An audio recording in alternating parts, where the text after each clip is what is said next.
Hello guys, আসসালামু আলাইকুম। সবাই তোমরা কেমন আছো? আলহামদুলিল্লাহ, তোমাদের দয়ায় আমিও ভালো আছি। তোমরা নিশ্চয়ই ভালো আছো। আজকে তোমাদের মাঝে একটি ব্লগ নিয়ে আসলাম। চলো দেখি আজকে কী কী রান্না করছি।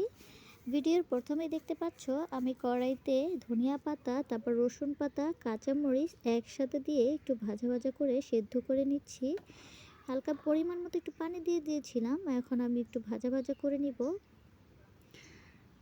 দেখো আমার ভাজা ভাজা হয়ে গিয়েছে। এবার আমি একটা বাটিতে উঠিয়ে নিচ্ছি। দেখো কি সুন্দর একটা কালার আসছে। এটা আমি ভর্তা করব। ধনিয়া পাতা রসুন পাতা ভর্তা তোমরা কে কে খেতে পছন্দ করো কমেন্ট করে জানিও। তারপরে আমি কলই শাক কুচি করে কেটে রেখে দিয়েছিলাম, তা আমি কড়াইতে দিয়ে দিলাম। কলই শাকের মধ্যে পেঁয়াজ কুচি, কাঁচামরিচ স্লাইস করে কেটে দিয়েছি। তারপর আদা কুচি কুচি করে কেটে দিয়েছি স্বাদ মতো। এবার লবণও দিয়ে দিলাম। এবার আমি নেড়ে চেড়ে উল্টিয়ে পাল্টিয়ে দিব। কলই শাকটা সেদ্ধ হয়ে যাতে একদম নরম হয়ে যায়। দেখো আমার সেদ্ধ হয়ে গিয়েছে। এবার আমি নামিয়ে নিচ্ছি। কি সুন্দর একটা কালার এসেছে দেখো। শাকটা একদম সবুজ সবুজ একটা কালার, দারুণ একটা স্মেল আসছে বন্ধুরা। তারপরে আমি শুকনা মরিচ দিয়ে দিলাম 2টা মাঝখান থেকে ভেঙে। তারপর রসুন কুচি এবং পেঁয়াজ কুচি দিয়ে দিলাম। এখন আমি একটু বেশি করেই তেল দিয়েছি। কলই শাকে মোটামুটি ভালোই তেল লাগে। তারপর একটু বাদামি রঙের হয়ে আসলে আমি শাকগুলো দিয়ে দিচ্ছি। শাকগুলো এবার নেড়ে চেড়ে নিচ্ছি। এবার আমি ভালো করে উল্টিয়ে পাল্টিয়ে মিশিয়ে নিচ্ছি।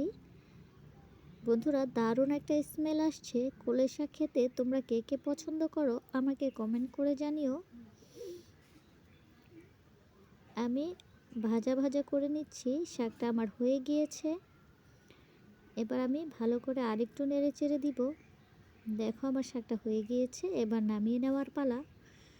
এবার আমি একটা বাটিতে নামিয়ে নিচ্ছি। দেখো কি সুন্দর একটা কালার এসেছে। দেখো আমার শাকটা এমন হয়েছে। তোমাদেরও কি এরকম করে রান্না করতে পারো আমাকে কমেন্ট করে জানিও। তারপরে পাবদা মাছ কেটে ধুয়ে পরিষ্কার করে লবণ দিয়ে মাখিয়ে একটা বাটিতে নিয়ে নিয়েছি আমি। এবারে পরিমাণ মতো তেল দিয়ে আমি একটু একটু বেশি করেই তোমার পেঁয়াজটা দিয়ে দিলাম, যেহেতু আমি মাছটা ভুনা করব। কাঁচামরিচও একসাথেই দিয়ে দিলাম।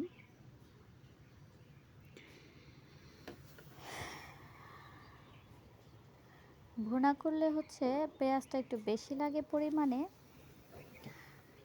এবার স্বাদ মতো লবণও আমি দিয়ে দিলাম, কারণ তোমার যেহেতু পেঁয়াজটা বেশি দিয়েছি, তাই লবণ না দিলে পেঁয়াজটা মজবে না। আমি স্কিপ করে দিয়েছি ভিডিওটা। অফ ক্যামেরায় আমি পেঁয়াজটা লাল লাল করে এবার হলুদ, মরিচ, আদা রসুন বাটা একসাথে দিয়ে একটু জিরার গুঁড়া, তারপর আমি মশলাটা কষিয়ে নিয়েছি। পরিমাণ মতো পানি দিয়ে এবার আমি টমেটো স্লাইস করে দিয়ে দিয়েছি। হলুদ রঙের একটা টমেটো ছিল, সেটাও দিয়ে দিলাম। এরপরে বলক তুলে চলে আসার পরে আমি মাছগুলো একটা একটা করে দিয়ে দিচ্ছি। বন্ধুরা তোমরা পাবদা মাছ ভুনা টমেটো দিয়ে কে কে খেতে পছন্দ করো আমাকে কমেন্ট করে জানিও। দেখো আমার সবগুলো মাছ দেওয়া হয়ে গিয়েছে। এবার আমি একটু হালকা মাছগুলো ডুবিয়ে দিব ঝোলের মধ্যে।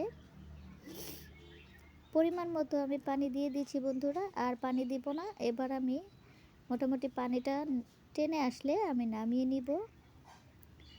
এবার ধনিয়া পাতা এবং রসুন পাতা যে তেলে রেখে দিয়েছিলাম সেগুলো ভর্তা করে নেওয়ার পালা। আমার ভর্তা করা হয়ে গিয়েছে, একটা বাটিতে তুলে নিয়েছি। বন্ধুরা তোমরা শিলপাটায় ভর্তা একসাথে ভর্তা বানানোর পরে ভাত নিয়ে মেখে কে কে খেয়েছো আমাকে কমেন্ট করে জানিও। কে কে খেতে চাও আমার সাথে জয়েন করো।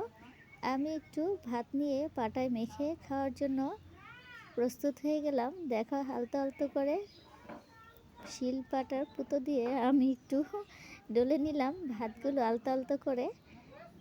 মাশাআল্লাহ, দারুণ স্বাদ হয়েছে। বন্ধুরা, আমার আজকের ব্লগটা এই পর্যন্তই। তোমরা সবাই ভালো থাকো, আমার জন্য দোয়া করো, আমাকে লাইক এবং কমেন্ট এবং সাবস্ক্রাইব করো। আসসালামু আলাইকুম।